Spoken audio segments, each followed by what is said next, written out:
இந்த வீடியோல என்ன சொல்ல போறோம்னா, இந்த கூலர் வந்து இரும்பு கடையிலேருந்து எடுத்திருந்தேன்.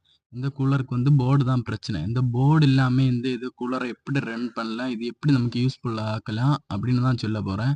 இந்த மோட்டருக்கு வந்து இந்த கூலரோட மோட்டருக்கு வந்து நான் ரெகுலேட்டர் குடுத்துருக்கேன். ரெகுலேட்டர்ல ஸ்பீட் கண்ட்ரோல் பண்ணலாம். அப்படியே ஆன், ஆஃப்ம் பண்ணிக்கலாம். அடுத்து இதோட பம்ப் இருக்கும். Water pump. வாட்டர் பம்புக்கு வந்து ஸ்விட்ச் குடுத்துருக்கேன்.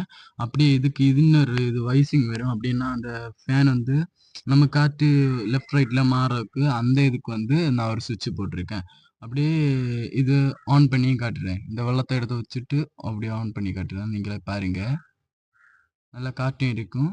நான் இது நேரமே செய்தது. இது உங்களுக்கு நான் காட்டி தர காரணம் சொன்னா, அது போர்டு கம்ப்ளைண்ட்டா இருந்தாலும் இரும்பு கடைக்கு குடுக்காம எப்படி ரெடி பண்ணலான்னு சொல்லுறதுக்காக காட்டி தரேன். அவ்வளோதான். பார்த்தீங்கன்னா தெரியும். நல்லா காத்து வருது.